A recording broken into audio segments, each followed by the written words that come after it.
currículo tenha uma atração. E essa população retornando, ela possa descobrir que além do resultado imediato que ela precisa ali para manter o seu posto de trabalho, para competir para outro posto de trabalho, o quanto que é necessário o restante do conhecimento que ela vai adquirir nesse espaço de formação, né? Então, acho que essas perspectivas da pesquisa, da extensão, da formação humana integral, são perspectivas que eu diria que é caro na experiência da rede federal de educação profissional e que não pode se perder. Aquilo que ocorreu em 90, essa rede não pode deixar acontecer mais. Que é essa dissociação entre uma formação geral e uma formação profissional. Então, acho que é importante, né, estou falando especificamente da rede, mas vale a pena redes estaduais que estão ampliando a sua atuação e redes municipais que começam timidamente na oferta de uma educação profissional, uma qualificação inicial, junto com o ensino fundamental, que tenham essa perspectiva de que você possa direcionar essa organização numa perspectiva de educação integral. Então, nós temos muito o que aprender. Essa rede cresceu, ela tem experiências, como o próprio Benito disse aí embaixo, que demonstram o vigor e a nossa capacidade de pensar conhecimento naquela perspectiva freiriana. E acho que isso tem um valor muito significativo para nós. É a última dimensão política. Quantos minutos eu tenho, Benito? Gente, ele tem um multifuncional.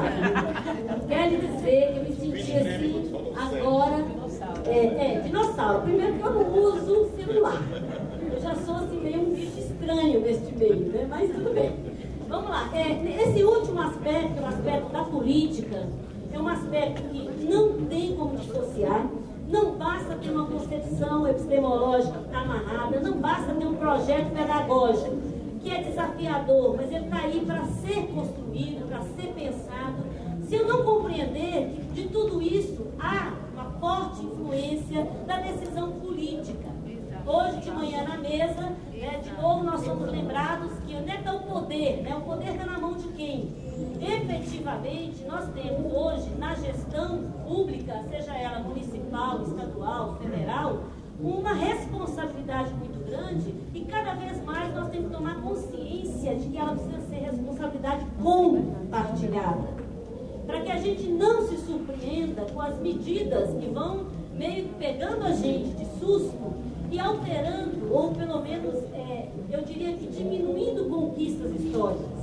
E eu estou falando disso porque acho que os decretos, as leis, as formas como nós, educadores, e aqui os nossos alunos, têm acesso a essa legislação, ainda é muito tímida. Parece que não é com a gente. Aí, de repente, isso cai na cabeça da gente e faz mudar a estrutura e a organização da escola. Então, acho que do ponto de vista político, para a educação integral, nós tivemos passos muito importantes que foram dados nos últimos anos.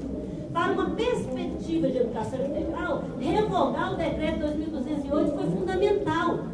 Ora, é claro que eu, Zinha, queria que o decreto 5154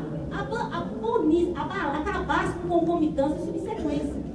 Mas eu também não posso ser tão radical assim, né, gente? Não pode. Mas se ele podia ter priorizado o integrado, isso podia. Ele podia ter condicionado mais a oferta dos cursos integrados. Infelizmente, a gente vê pela discussão do Pronatec um desvio de rota muito grande nessa perspectiva. Não posso deixar de reconhecer que a própria criação do PROEJA, quem sabe o que é PROEJA? Olha que beleza, Felipe. Nós já estamos na mídia.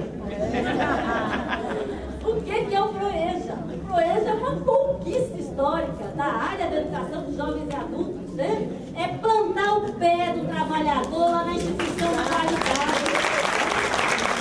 É como os nossos alunos falam. Eu passava por essa escola, achei que eu nunca ia poder pisar o pé. Essa escola era o meu sonho, agora ela é realidade. Gente, isso é fala de aluno de PROEJA. E vocês, alunos do Instituto Federal, sabem como é difícil entrar. É uma concorrência em alguns cursos muito mais acirrada do que o vestibular. Então, colocar um trabalhador que passa 8, 9, 10 horas de trabalho numa escola dessa à noite, com professor de filosofia, com laboratório, com espaço para ele se ver aprendendo. Gente, isso é fundamental. Isso é muito importante. É claro que nós trouxemos um problema para a instituição. Vamos combinar. Porque essa instituição, ela não estava acostumada com este público. E este público não estava preparado Gente, vamos pensar numa coisa. Se não tivesse forçado também ninguém tinha entrado lá, não. É verdade. Então, o decreto é ruim, mas se eu não tivesse vindo, eu não acredito no isso só dizer que essa mudança de perfil da rede federal, que absorve o público trabalhador, é fundamental para a gente reconhecer que a educação integral, que eu devo e posso defender para crianças, adolescentes, tem que chegar à população jovem e adulta, tem que chegar à população que não é escolarizada. E aí eu vou passar rapidamente, só para vocês verem de quem que eu estou falando, porque eles são reais, eles existem. Esse é um dado para você ter uma ideia da matrícula da educação de jovens e adultos neste país. É uma matrícula que, quem está enxergando aí, está vendo esse númerozinho aqui? O que está acontecendo com ele, gente? Oh, meu Deus do céu. Será que a população jovem adulta não escolarizada, ela está acabando? Não. Ela está aumentando. Só que eu tenho a matrícula caindo tanto no ensino fundamental, anos iniciais, como no ensino médio. E isso interessa para a gente politicamente, que nós temos que perguntar o que nós estamos fazendo. No caso dos anos iniciais, vai de 1.100.000 e poucos e cai para 900, a pergunta é dramática. Nós vivemos mais de 10 anos de alfabetização, programa de alfabetização. Ao invés de aumentar os alunos de primeira a quarta, eles estão diminuindo. Para onde estão indo essas pessoas? Ao mesmo tempo, a gente se pergunta em relação à continuidade. Olha, se não vão para os anos finais, significa que nem daqui pararam, não seguem para lá. E muito menos a nossa inserção e atuação efetiva no ensino médio. Esse é o gráfico, essa é a situação. Então, para essa população, que aí muitos podem achar que é uma população residente, temporária, eu queria dizer que o dado não é bem esse, não. Aqui a gente tem a queda de matrícula, que eu não vou ler, bastante coisa que está sendo demonstrada aí, mas eu chamo a atenção para o segundo parágrafo. Segundo dados da pesquisa da PNAD de 2009, o Brasil tem uma população de 57,7 milhões de pessoas com mais de 18 anos que não frequentam a escola e não têm ensino fundamental completo. Ora, se eu fizer uma enquete nessa sala aqui, eu aposto como vocês conhecem a maioria deles. Eles estão do nosso lado, no nosso dia a dia, são pessoas com as quais nós convivemos. E aí, o processo de elitização é tamanho, já está acabando, que a gente percebe, por exemplo, quase que ninguém, é uma invisibilidade dessa população. Então, quando a gente vai falar de educação integral, eu tenho que pensar num projeto de escola que pense a realidade desses 57,7 milhões de brasileiros. Não pode pensar só nos jovens de 15 a 17 anos, não pode pensar só nos jovens de 15 a 29 anos. É fundamental entender que a gente ou para de estabelecer uma competitividade entre nós, que aí o prefeito lá do interior de Goiás falou assim, professor, obrigatoriedade agora é de 4 a 17. Eu vou fechar as turmas de EJA porque eu tenho que abrir de 4 e 5 anos, que eu não atendo.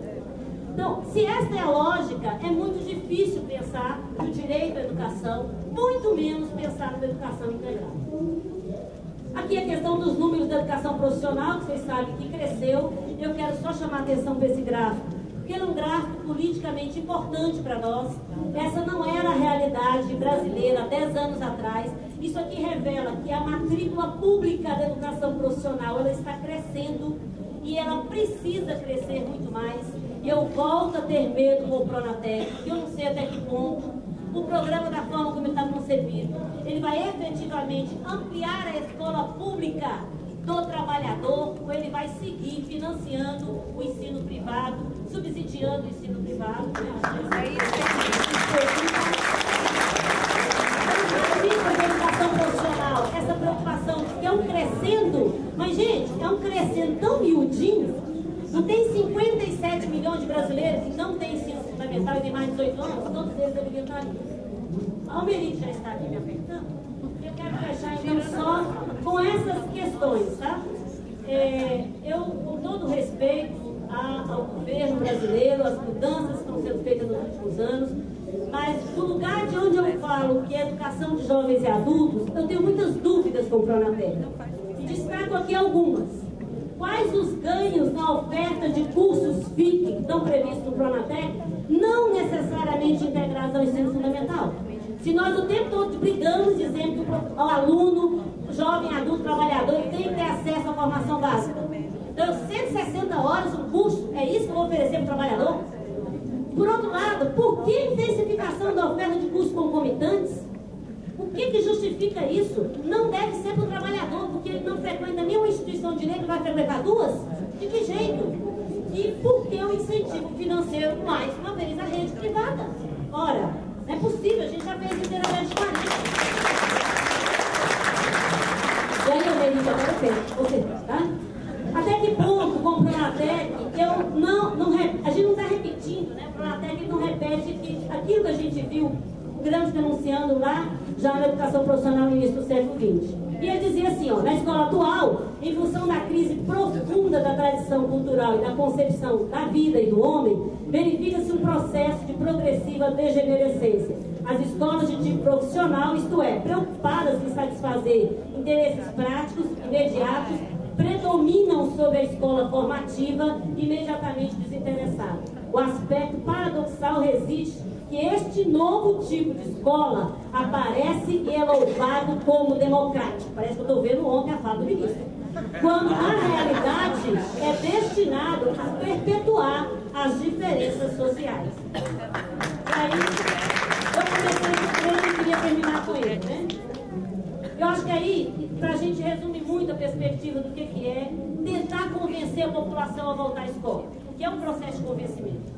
E ele diz, não devemos chamar o povo à escola para receber instruções, postulados, receitas, ameaças, repreensões e punições, mas para participar coletivamente da construção de um saber que vai além do saber de pura experiência feita, que leve em conta as suas necessidades e o torne instrumento de luta, possibilitando-lhe ser sujeito da sua própria história. Obrigada.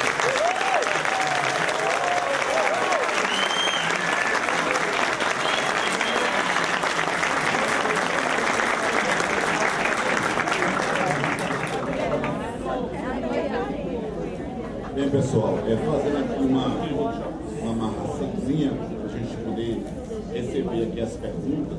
O pessoal já poder trazer as perguntas para selecionar aqui para as pessoas, né? Eu queria dizer que a primeira fala, né, da professora Adelina foi muito importante para nos apresentar uma experiência de assistência estudantil que nós não conhecemos no Brasil. Nós ainda contamos com assistência estudantil extremamente débil, extremamente ainda incipiente, fraca, e precisamos, de fato, desenvolver sistema de assistência estudantil com o tamanho, com a importância do que ela apresentou. Particularmente no Brasil, a orientação profissional é algo desprezado, é algo que é pouco utilizado, nem para os jovens e nem para os adultos, em relação à discussão sobre a carreira, sobre o acompanhamento, etc. Então fica assim na moda, né, nas profissões da moda, e não se trabalha com uma discussão sociológica, psicológica, né, da questão da profissão. Então achamos que esse é um elemento importante que a professora Adelina nos trouxe. Fernando, por sua vez, nos trouxe um panorama dos desafios internacionais desde a OIT. É bom que se entenda que a OIT foi a única organização que, na época mais crucial do processo de globalização excludente, que começou a levantar os efeitos dessa globalização sobre os trabalhadores, né? Enquanto que todos cantavam loas à globalização, a OIT disse, espera aí, tem alguém que está perdendo dessa história, e esse alguém são os trabalhadores.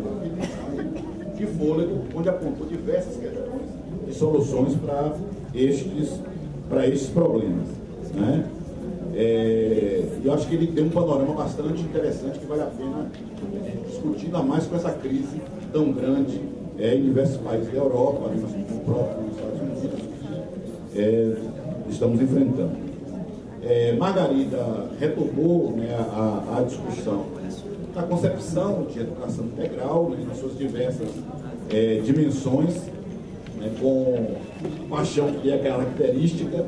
Eu acho que deu para nós um quadro, né, bastante interessante dos debates que estão acontecendo no Brasil nesse momento sobre a educação integral. Eu queria, antes de passar, acrescentar algumas contribuições. Primeiro, pode soar estranho para nós aqui que somos da educação, mas o próprio Paulo Freire dizia que se a gente não faz nenhuma transformação sem educação, apenas com educação não dá para mudar as coisas. Então, a educação é uma condição necessária, mas não é uma condição contínua. Nós precisamos de um conjunto de medidas socioeconômicas, ambientais, políticas, culturais, para transformar esse país. A educação é um pilar, mas não é o único. Quando nós tratamos a educação apenas de um modo separado, a gente esquece esse elemento. Isso é muito importante para as nossas discussões. Outra questão é relativizar o papel da formação em relação ao emprego.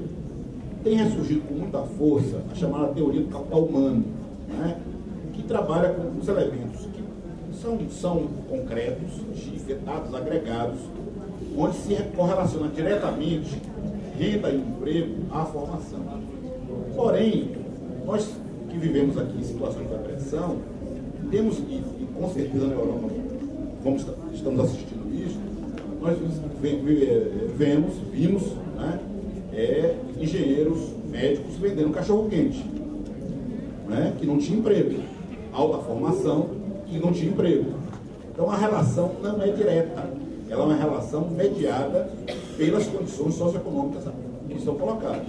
Se eu formo 100 técnicos da mais alta qualidade num período de crescimento econômico, todos estarão empregados. Se for um período de depressão, ninguém se empregará, irão trabalhar em outras coisas. Então não há uma relação direta em relação a isso. Então tem que ter cuidado, né, porque senão estaremos vendendo uma história, um processo, e ainda mais no momento agora do crescimento econômico do Brasil, que ele também tem seus limites, ele não é uma coisa eterna. Nós estamos sobre o capitalismo que vive crises cíclicas em relação a essa questão. Também relativizar a questão do mercado. Né? Eu vou relatar um pequeno fato.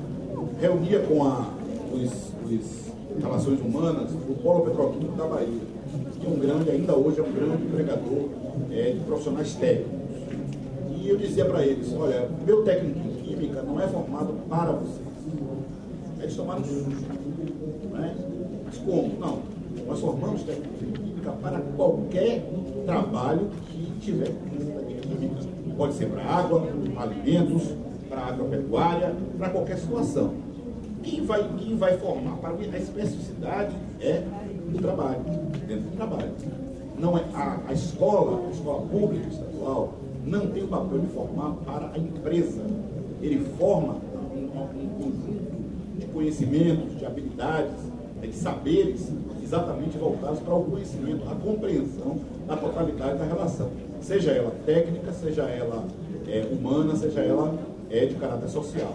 Por isso que nós, na Bahia, sempre assim, nós trabalhamos para formar pessoas humanas, trabalhadores e sujeitos de direitos. Essas coisas são indissociáveis. Eu não consigo formar um trabalhador se ele não for consciente de quais são os seus direitos, de que ele é capaz de perceber o que está acontecendo. Não adianta formar um químico que aperta o botão e descarrega um efluente no rio. Não adianta formar um enfermeiro ou enfermeira que não atende um paciente porque o paciente não tem o plano, o documento, não deixa ele morrer na porta da clínica. Então nós temos que ter uma dimensão ética na formação muito forte, que seria fundamental. Então, relativizar a discussão da formação é muito importante, até porque o empresário não leva em consideração apenas a formação para empregar. Ele leva informação, leva outras coisas. Tem empresário que ainda, né, a gente fala tudo, superou o Fordismo não morreu. Aliás, em alguns lugares é o hiperfordismo. E esse hiperfordismo é o seguinte: eu não quero trabalhar, por exemplo, com mulheres, eu quero trabalhar com homens. Outros dizem, não, eu quero trabalhar com mulheres, porque tem uma visão distorcida das capacidades femininas. E aí vai segregando jovens, adultos, pessoas com mais idade, com mais de 40, com mais de 50, vai segregando, né, em diversos momentos e selecionando quais as pessoas que vão ser empregadas de acordo com a lucratividade que elas possam ter. O que acontece o inverso numa situação de crescimento econômico. O crescimento econômico é o que está acontecendo agora. Os cabelos brancos estão começando a voltar às fábricas, porque tem um conhecimento agregado. Não são técnicos, não têm graduação, mas têm conhecimento. Então, o que é conhecimento para o empresário? O conhecimento do empresário ele tem a ver com escolaridade, né? Com formação profissional, mas também com experiência no trabalho. Então, são elementos que nós precisamos, de fato, considerar. Uma coisa interessante na Experiência da Bahia é que o currículo, a proposta de educação integral, a gente está tentando, dando experiência, claro que tem muitas falhas ainda, mas estamos tentando. O currículo é integrado, mas o tempo não é integral. Né? E a gente está começando a discutir o que significa o tempo integral na educação profissional. Dificuldades muitas, né? Mas eu acho que fora as questões de caráter material, né, que sempre acontecem, né, e claro, né, a situação de condições de trabalho, nós temos uma questão que eu queria citar aqui, que era a cultura disciplinar. Né? A nossa cultura da disciplina específica, né? Eu sou professor de História, dou aula de História, eu sou professor de Química, dou aula de Química.